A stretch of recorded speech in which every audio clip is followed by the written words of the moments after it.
What's going on, everyone? It's Ben from YGO from Zero, back with another retro Yu-Gi-Oh format video.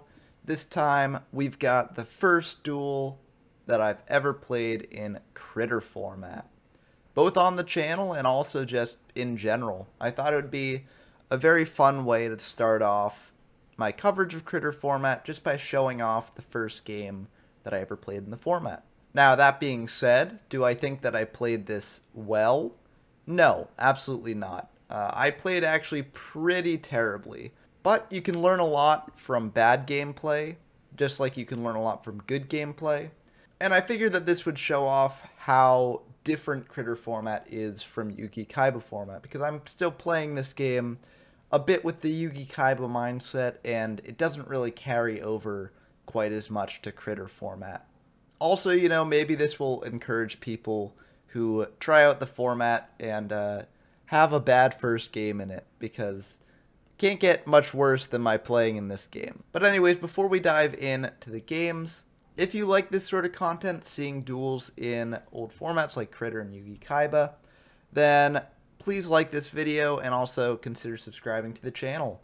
I'll be releasing a lot more duels in Critter format as time goes on, and trust me, they're gonna feature me playing a bit better than I do in this game, so look forward to those. But before we dive in to the game itself, let's just go over what this deck is and what it's trying to do. So if you missed my big guide to Critter format, and I don't blame you if you did, it was over 2 hours long. This deck here is called Mask Control, and this list in particular comes from a duelist named Jazz, who used it to place second at the most recent Critter tournament. Now you might be wondering why I'm not using the first place deck from that tournament, which was Exodia. And the reason why I want to play Mask Control first is because this is one of the more popular decks in the format, and also a deck that I think is one of the trickier ones to pilot. It can be incredibly powerful in the right hands, but if not played correctly, it can, really fall flat, and you'll see that in these games, because it is a bit tricky to figure out on your first go through, especially if you're new to Critter format. But this deck is about as pure control as you can get it. There isn't really a main sort of goal of Mask Control other than sort of just having more cards than your opponent and being able to deal with whatever threats your opponent brings out. And the primary way in which this deck sort of gains card advantage over the opponent is through the use of a card like Masked Sorcerer. Masked Sorcerer is a monster that when it inflicts battle damage to your opponent's life points, draw one card from your deck. That may seem sort of underwhelming, especially given that Masked Sorcerer only has 900 attack. But if you can clear away your opponent's monsters and get in with Masked Sorcerer and potentially protect the Masked Sorcerer on top of that with cards that you draw, then it can be pretty good. So of course the deck is playing 3 Masked Sorcerer. It's also playing 2 Sangan, 2 Witch of the Black Forest, both of which are incredibly good and pretty meta-defining. They can enable you to get whatever you need for a given situation. So whether that be a Masked Sorcerer, or potentially if your opponent is on like Exodia or something, maybe White Magical Hat, or if you've got Witch and you get a beater like Lodge In or 7 Colored Fish, or you have Sangan and you get a defender like Giant Soldier of Stone. There are truly many different cards you can fetch with these for any given situation, which makes them incredibly good, and why this deck is playing 2 copies each. In addition to all the cards that I just mentioned that you can fetch off of Sangan and Witch, there is also Magician of Faith, which is incredibly good. There are so many powerful spells in this format, so if you can get them back with Magician of Faith, that can just be an incredible swing for you. And also Cannon Soldiers in here, just for being a way to finish off the last bit of damage over your opponent. This card can also trigger things like Last Will, potentially, like if you want to bring out a Masked Sorcerer or some other card from your deck on short notice. Cannon Soldier can be used to do that as well if you really need it. For the spells, we have 1 Change of Heart, 1 Dark Hole, 1 Monster Reborn, 1 Pot of Greed, 1 Raigeki. The power 5 spells that are all limited. And you may wonder why Change of Heart is in here, because we don't have any tribute monsters to turn this into a pseudo removal spell. Well, in this format, there are other applications besides this. If you use Change of Heart to take an opponent's flip monster, like an opponent's Magician of Faith, that can be incredibly, incredibly strong. I mean, you could just get back the Change of Heart that you just used to grab the Magician of Faith if you really want to. So you kind of go neutral on the card advantage there, and also you've wasted your opponent's Magician of Faith, but you can get back even more powerful spells like Pot of Greed, or Raigeki or Darkhold, or something like that. So Change of Heart is still very good in this format, and also being able to clear the way to attack in with something like a Masked Sorcerer can be very good as well. In addition, we are on 3 Fissure as more removal. We have 2 Heavy Storm to clear away our opponent's back row. This is another new, incredibly good card in this format. Just insanely strong, and one of the biggest differences between Yu-Gi Kaiba format, because now you can't just set a bunch of back row and be unpunished by that. You actually have to be careful in what back row you set. 2 Last Will, as I mentioned, this can be used to fetch a lot of good monsters from the deck if you need them. 2 Swords of Revealing Light to stall for a bit, if you need it. Sure, Heavy Storm is in the format, so this is less impregnable as it once was, but it's still a great stall card if your opponent doesn't have Heavy Storm, or just to flip up monsters that you can then fissure away. It's got its uses, so that's why there are 2 in the deck. For the traps, we have Mirror Force, just an insanely good card for Metal Raiders that can be used as removal during your opponent's battle phase. 3 Solemn Judgment, just an incredibly versatile card, and if you use it well, the life point cost might not end up mattering, but it is a card that you have to be a little bit careful about, because if you use it too liberally, then you could drop down to a point where your opponent can just kill you out of nowhere. So very, very good card, but a card that takes a lot of skill to use correctly. We also have 3 Trap Hole, still a great form of removal. And lastly, we have 3 Wuboku to protect our life points and our monsters. Wuboku, last format, was mainly used to prevent, big aggressive pushes, dealing a ton of damage to your life points. In this format, it actually has uses outside this, because Masked Sorcerer and White Magical Hat both have to inflict battle damage, and Wuboku can prevent that from happening. So it's a bit more of a versatile card in this format, and still incredibly good. For the side deck, we have a couple different options given what exactly our opponent's on and what exactly we want to do.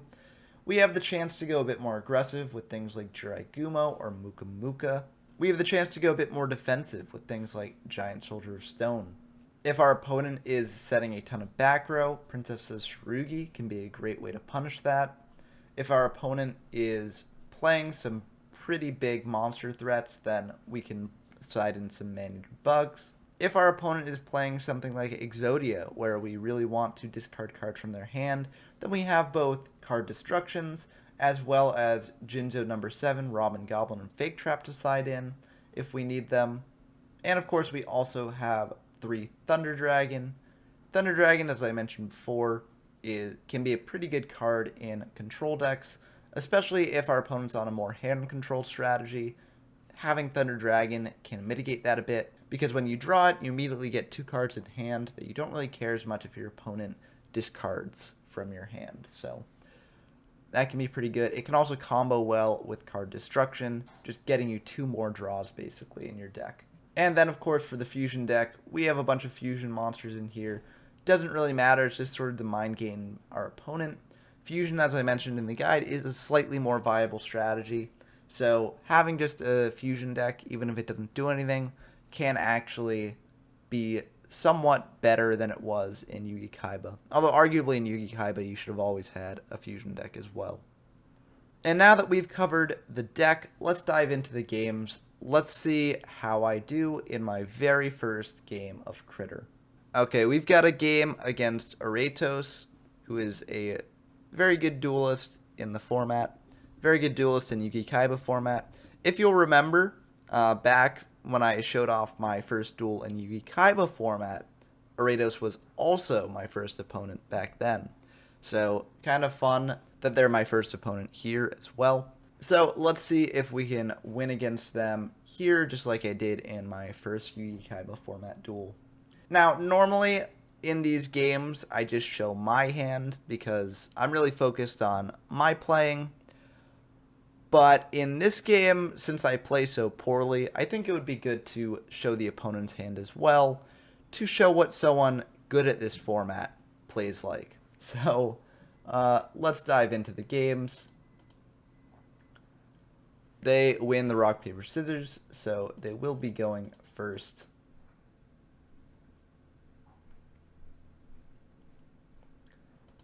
And you can see here that they've got a pretty good hand.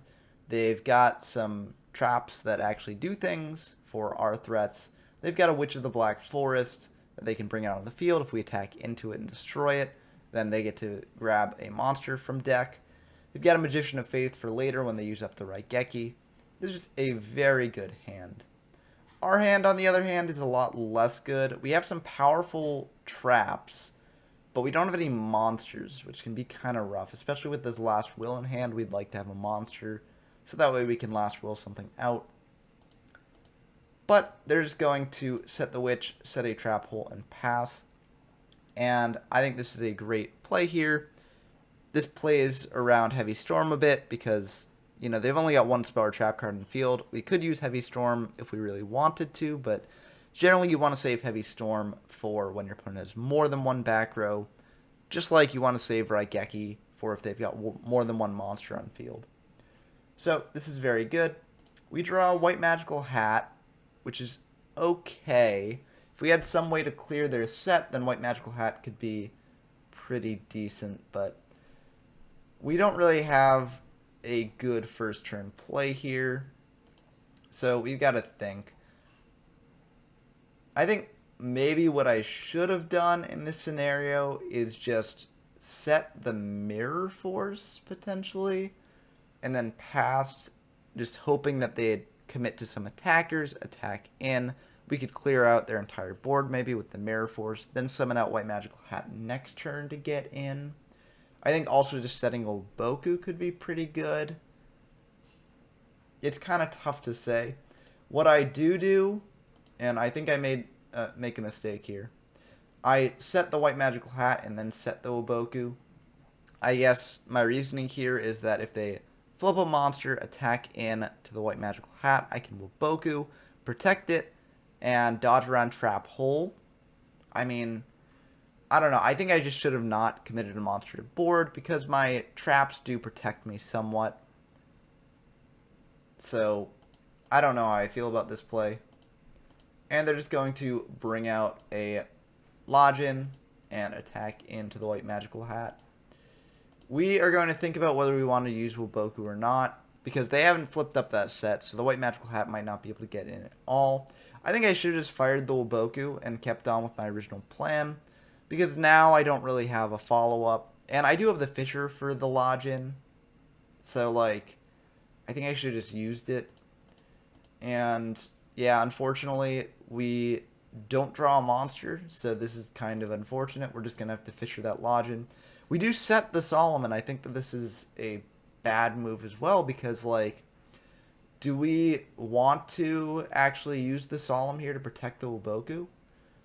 I don't think that would be smart at this point in the game. And this is just a pure heavy bait board. Sure, we can chain Woboku to at least protect ourselves for a turn, and we do have another Woboku in hand.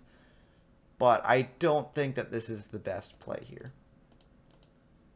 They're just going to flip up the Witch. We are going to think about this because we could Solemn Judgment the Witch, which I'm not sure is worth it. Now, I believe when a Witch is flip summoned and the summon is negated by like a Solemn Judgment or a Horn of Heaven, I think the Witch still gets its effect because it was on field initially and it is being sent to the graveyard.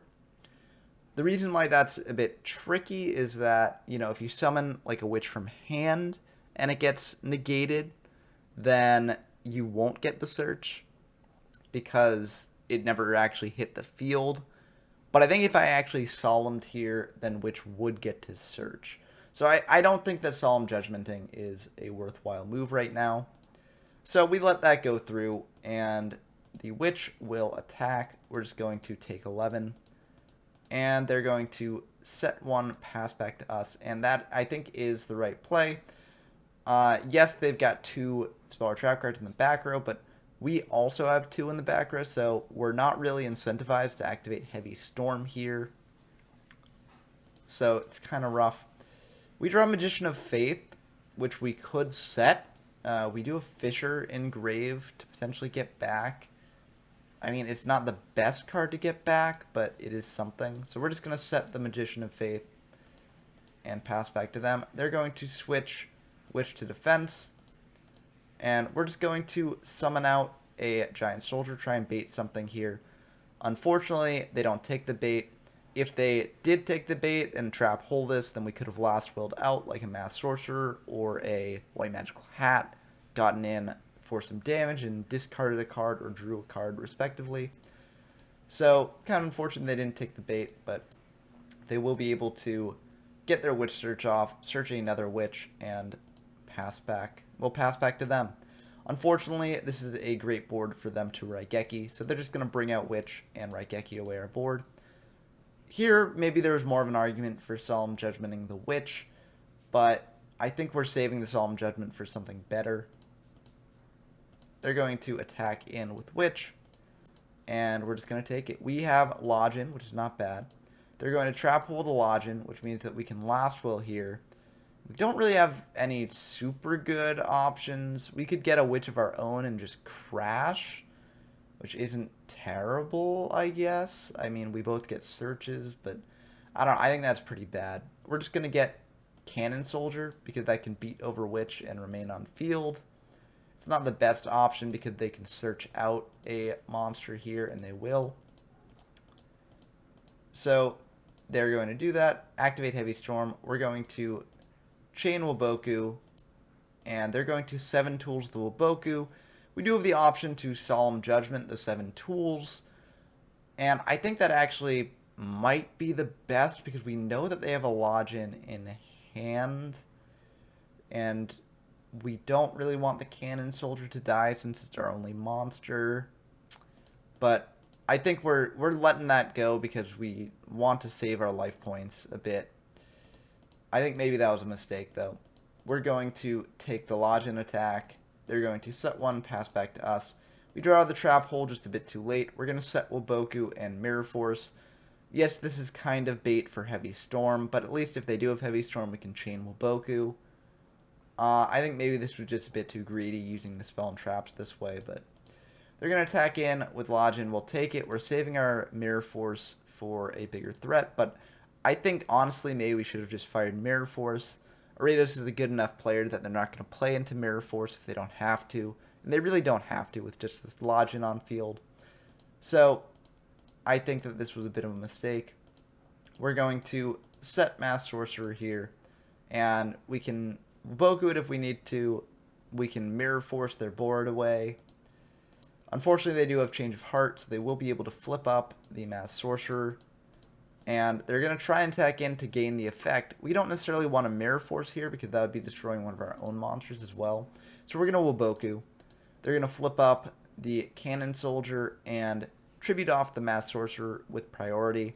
So what that means is that when a monster with an ignition effect like Cannon Soldier is summoned, and by ignition effect I just mean an effect that you can actually choose when to activate, as opposed to something like a flip effect monster, or a monster like Mass Sorcerer, whose effect only triggers when you inflict battle damage. But when a monster with an ignition effect is summoned, in this format, the turn player who summons it actually has the chance to activate that ignition effect if they want to, before the opponent gets to activate something like a Trap Hole in response to the summon.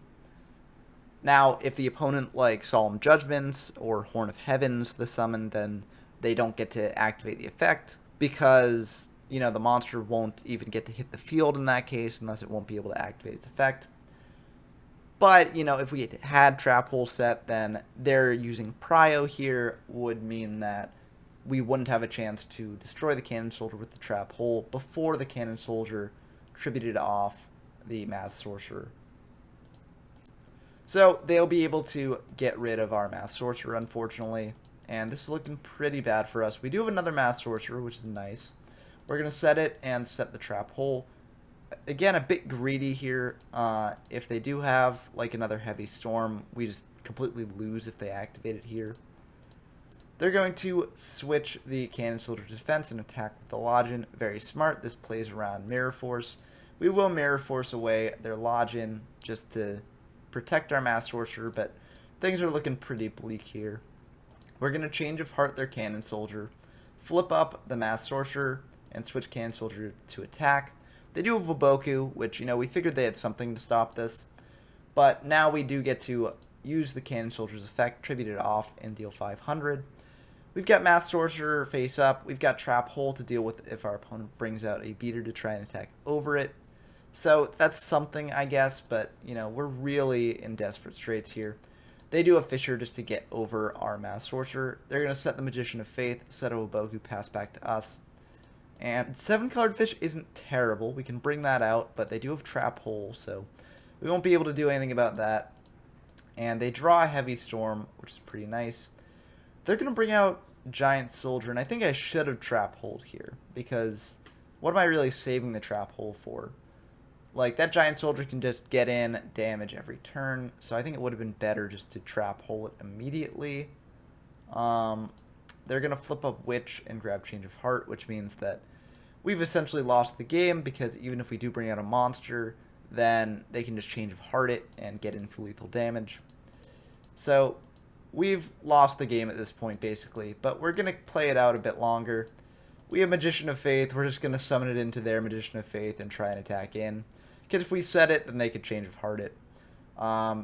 We've lost the game at this point, but we're just going through the motions. And with that Waboku, they do have enough damage on board to kill us next turn, so we're just going to admit defeat. So yeah, we played that game very poorly. I think we didn't use our removal enough. Like, we had Trap Hole, that we could have Trap Holed the Giant Soldier, but we didn't. Because in Yugi Kaiba, you're really waiting to save things like Trap Hole for really high impact summons. But this is a different format than Yugi Kaiba.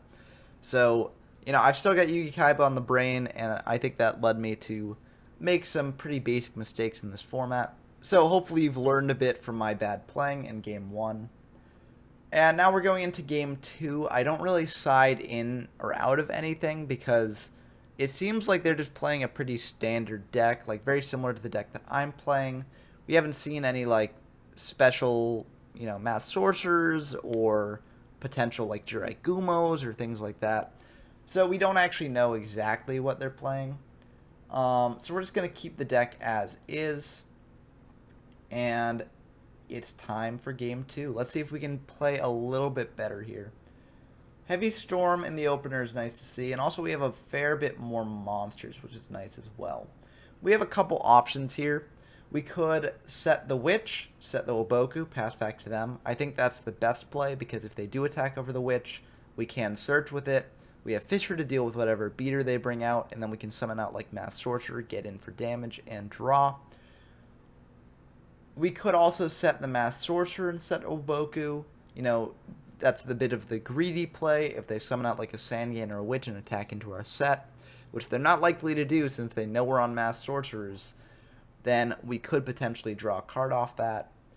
So I don't know. I don't know what we're going to do here. Let's find out. We do go for the greedy play, and again, I think this is a mistake. I think I should have set the Witch, because even if Witch dies, it gets value. And we do have a Fissure for a beater that they'd bring out with it. But, we make this play, and then we pass back to them. This is especially greedy here. I set the Heavy Storm, because I'm like, okay, if they don't have Heavy Storm in their opener, then I can bait them into setting a bunch of cards here, and then activate Heavy Storm and get a ton of value. I think this is just super, super greedy. I think I should have just kept Heavy Storm in hand. There was no need to sort of play this way. And I think I do get punished here. Let's see. They'll activate Pot, draw 2, and they do draw a Heavy Storm of their own, so they're just going to fire the Heavy Storm. We do get to chain the Waboku, but we're losing our Heavy Storm, which is a really, really rough thing on our part, and I think it could have been easily avoided if we had just set the Waboku as is and left it at that. But we got greedy, and it came back to bite us. They're going to set 3 because, we've lost a Heavy Storm. And they've also got 2 Solemn Judgments, so if we do activate a Heavy Storm, they can just Solemn it. They don't have to worry about a second. So we're in a pretty rough spot now. And that Magician of Faith there can just get back their Pot of Greed or their Heavy Storm, depending on what we've got. So it's looking really rough for us. We're going to bring out a Witch. We're just going to attack Anne in case they have, like, you know, a Mirror Force or something. Maybe this is a bit risky because if they had, like, Mass Sorcerer here, then they'd be able to draw a card, but we're just going to go for it. It is Magician of Faith, so they'll be able to get back that Pot of Greed, which is insanely good. We're going to set the Last Will as a bluff because we don't actually have any traps that we can use here. They're going to Pot of Greed, draw 2, and they draw a Witch of their own, which is pretty nice as well. But I don't think they even need it. I think they can just bring out the Lodgin, attack over the Witch, and that'll be good enough. They will Change of Heart our set, which is a Mass Sorcerer, which is going to make things even rougher for us because they'll be able to attack into Witch. We can search something here. I'm not sure exactly what the best thing to search is. We'll get Magician of Faith trying to get back our Heavy Storm, I think, which is okay. And they will be able to attack Anne, deal 900 to us, and draw with our own Mass Sorcerer. So this is pretty rough. We're in a very... Oh, and that Swords is even worse for us here. We do have the Fisher for their Lodgin, so we'll be able to use that. And we will be able to set the Magician of Faith. Kind of telegraphed that we have Magician of Faith set, but, you know, we got to get back that Heavy. And they're just going to draw, summon out Witch, and attack into our set. Force us to use the Magician of Faith now. We'll get back Heavy. And they're just going to Fisher away our Mass Sorcerer, pass back to us. We draw Lodgin, and we could just summon out Lodgin to act as a wall, kind of. I don't know, it's tough to say. We do have a Last Will, so if they do trap hole our Lodgin, then we can Last Will out something to protect from the Witch. I don't know, this isn't the best. We could just Heavy Storm, which would be trading 3 cards for 4, potentially. But I think we bring out the Lodgin, they trap hole, we Last Will, bring out the Witch in defense, and just set the Heavy. I don't know how I feel about this. I think probably should have fired the Heavy at this point. I don't know. They probably would have Solemned, potentially. But if they didn't have Solemn, they'd lose a ton of cards. So I think I should have just gone for it while it was still a very good trade. They're going to think for a bit about this. They're going to summon out a White Magical Hat, Reborn back a Lodgin here, and they're just going to try and attack in. We will Woboku here to protect the Witch potentially, but they've got Solemn Judgment, which means that they're going to get in for more damage and also have a White Magical Hat activation on top of that. So things are looking really rough for us. We'll get the Lodgin, because at least we can beat over something that they've got next turn potentially, but it looks like they are able to snipe the Lodgin out of our hand, and, you know, we really needed that Lodgin. We draw Trap Hole, which is okay, I guess. We can Heavy Storm their board away, summon out White Magical Hat, crash into their White Magical Hat, set a Trap Hole, but, you know, it's not looking good for us. They've got 2,900 damage on board. All they need is at least 1,400 damage here to kill us. And they're not even going to commit more to board. They're just going to go 2,900 in, and, you know, that's it. They're going to set the Sangan, because if we do have a board clear, they get 2 searches, so it's not the worst here. We're going to set the Sangan of our own, pass back to them. They flip up Sangan. This is lethal, because if we trap hole it, they can get another monster to attack in. They can get like a cannon soldier just to deal the damage to us without having to attack.